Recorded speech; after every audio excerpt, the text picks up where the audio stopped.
Hi all, அனைவருக்கும் வணக்கம். Welcome back to my channel Kavitha's journal. எல்லாருக்கும் ஹாப்பி பொங்கல். இந்த பொங்கலை உங்கள் ஃபேமிலி அண்ட் ஃப்ரெண்ட்ஸோட ஹாப்பியாக செலிப்ரேட் பண்ணியிருப்பீங்கன்னு நினைக்கிறேன். இது வென்ஸ்டே ஈவினிங் எடுத்த வீடியோ. பொங்கலுக்கு எங்களுக்கு லீவ் இல்லை. நான் 2 hours பெர்மிஷன் மட்டும் எடுத்திருந்தேன். ஸோ மார்னிங் ஏஞ்சி எல்லாமே பண்ணணுன்னா டஃப்பாக இருக்கும்ன்ட்டு நைட்டே சாம்பார் பொரியல் அதெல்லாம் பண்ணி வச்சாச்சு. மார்னிங் எழுந்திரிச்சு சக்கரை பொங்கலும் வடையும் மட்டும் பண்ணிட்டேன். நைட்டே கோலம்லாம் போட்டுட்டேன். இதை போடும்போது என்னோடய சைல்ட்ஹுட் டேஸ் தான் ஞாபகம் வந்துச்சு. அப்போல்லாம் நான் கொஞ்சம் நல்லாவே கோலம் போடுவேன். இப்போ டச்சு விட்டதுனால எனக்கு சுத்தமாக வரலை. அதனால் சாக் பீஸில் போட்டுட்டு அதுக்கப்புறம் தான் மாவில் போட்டேன். ஸ்கூல் படிக்கும் போதெல்லாம் மார்கழி மாதம் மட்டும் எப்படி தான் தூக்கம் போகும்னே தெரியாது. கரெக்டாக 4:35க்குலாம் ஏஞ்சிருவேன் கோலத்துக்கு கலர் போடுறதுக்காக. 11th 12th வந்ததுக்கப்புறம்லாம் நானே நல்லா கோலம் போடுவேன். எங்கள் வீட்டில் போட்டு முடிச்சுட்டு எங்கள் அத்தை பொங்கலுக்காக அவங்க ஊருக்கு போயிடுவாங்க. அவங்க வீட்லேயும் போயிட்டு நான் போட்டுட்டு வருவேன். எனக்கு அந்தளவுக்கு கோலம் போட பிடிக்கும். இங்கே எங்களோட ஃப்ளோர் ஸ்மூத் ஃபினிஷ் கிடையாது. அது ஒரு மாதிரி லைனாக இருக்கும். ஸோ போடும்போது ஸ்ட்ரெயிட் லைனே ப்ராப்பராக வரலை, விட்டு விட்டு தான் வந்துச்சு. ஒன்ஸ் போட்டதோடு அப்படியே விட்டுட்டேன். இதை நம்ம அழகுபடுத்தணும்னு அழிச்சிட்டு போட்டோன்னா இருக்கிறத விட ரொம்ப மோசமாக வரும். அதனால் எப்படி வந்துச்சோ அப்படியே விட்டுட்டேன். கிறிஸ்மஸ் ட்ரீ ரிமூவ் பண்ணதுலேருந்து அந்த பிளேஸே ரொம்ப எம்டியாக இருந்துச்சு. அதனால் ஏதாவது டெக்கரேட் பண்ணலான்னு தான் ஸ்டார்ட் பண்ணேன். நான் பிளான் பண்ணது ஒன்று, ஆனால் எக்ஸிக்யூட் ஆனது வேறு. வின்டர்னால அந்த பிளைண்ட்லாம் ரொம்ப ஈரமாக இருந்துச்சு. டேப் போட்டு ஸ்டிக் பண்ணாலும் ஸ்டிக்கே ஆகலை, விழுந்துட்டே இருந்துச்சு. அதனால் எவ்வளோ நிற்கிதோ அது வரைக்கும் இருக்கட்டும் அப்படின்னு சொல்லிட்டு அப்படியே விட்டுட்டேன். பூஜை சாமான்லாம் நல்லா வாஷ் பண்ணிவிட்டு மஞ்சள் குங்குமம்லாம் வச்சு எல்லாமே ரெடி பண்ணி வச்சிட்டேன்.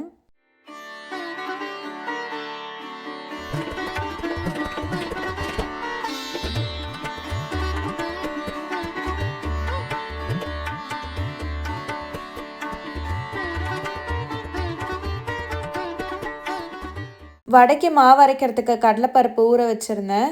மசால் வடை தான் ஈஸியான ஆப்ஷன். எப்படி பண்ணாலும் நல்லா வந்துடும். நான் ஒரு டைம் உளுந்த வடை ட்ரை பண்ணேன், ஆனால் எனக்கு ஒழுங்காகவே வரல.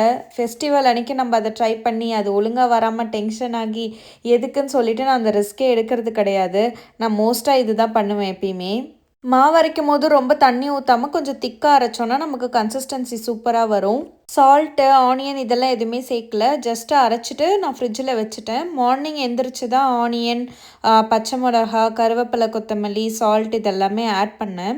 எல்லா வேலையும் முடிச்சுட்டு கிச்சன்லாம் க்ளீன் பண்ணிவிட்டு தூங்கவே 12 கிட்ட ஆகிடுச்சு. மார்னிங் எனக்கு ரொம்ப ஈஸியாக இருந்துச்சு. யூஸ்வலாக ஹரிபரியில் எல்லாமே பண்ணுற மாதிரி இருக்கும். இந்த டைம் எந்த டென்ஷனும் இல்லாமல் எல்லாமே ரெடி பண்ணி வச்சாச்சு. வெறும் வடை சுட்டுட்டு சக்கரை பொங்கல் மட்டும்தான் பண்ணணும். அதனால் ஈஸியாக முடிஞ்சிருச்சு. எனக்கு இந்த டைம் கிச்சனும் பெருசாக குப்பையே ஆகலை. யூஸ்வலாக செய்யும் போதும் எல்லாம் அங்கங்கே செதறி கிடக்கும்.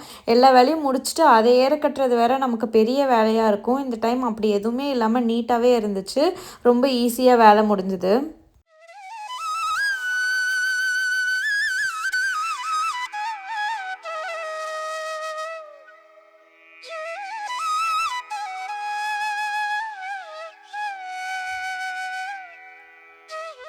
சாமிக்கு பூவெலாம் வச்சு ரெடி பண்ணிவிட்டு நானும் சைடில் போயிட்டு சாரீலாம் கட்டி ரெடி ஆகிட்டேன்.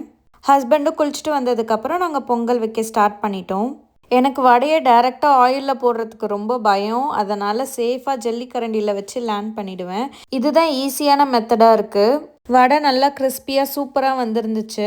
நான் எப்பயுமே மசால் வடை பண்ணேன்னா கொஞ்சம் எக்ஸ்ட்ரா தான் பண்ணுவேன்.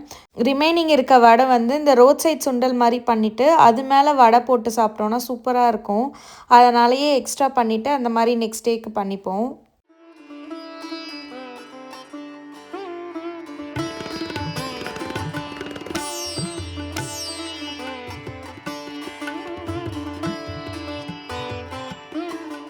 பொங்கலுக்கு பால், தண்ணி, அப்புறம் அந்த அரிசி வாஷ் பண்ண வாட்டர் யூஸ் பண்ணால் நல்லா பொங்கி வரும்னாங்க. அதனாலும் அதுவும் ஆட் பண்ணிக்கிட்டேன். நல்லா சூப்பராக பொங்கி வந்துச்சு. அதுக்கப்புறம் அரிசி போட்டு நல்லா அது குழஞ்சி வர வரைக்கும் மிக்ஸ் பண்ணிகிட்டே இருக்கணும். இங்கே கிடைக்கிற வெல்லமில் பெருசாக கலரும் இருக்காது, ஸ்வீட்டும் அவ்வளோவா இருக்காது.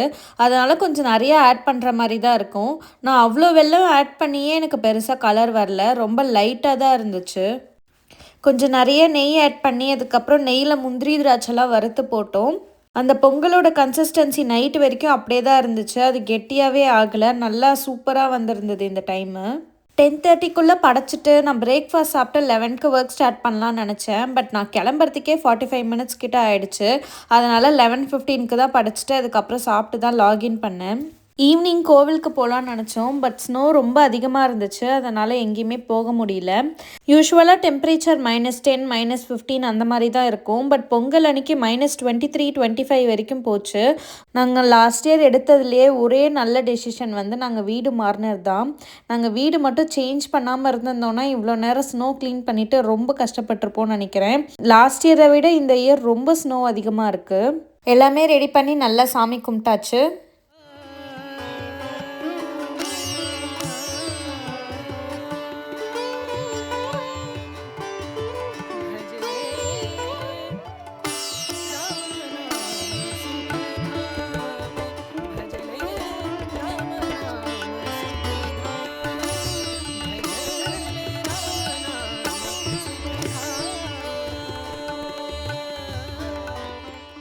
இப்படி தான் எங்களுக்கு பொங்கல் ரொம்ப சூப்பராக போச்சு. உங்களுக்கு பொங்கல் எப்படி போச்சுன்றத கமெண்ட் செக்ஷனில் ஷேர் பண்ணுங்கள்.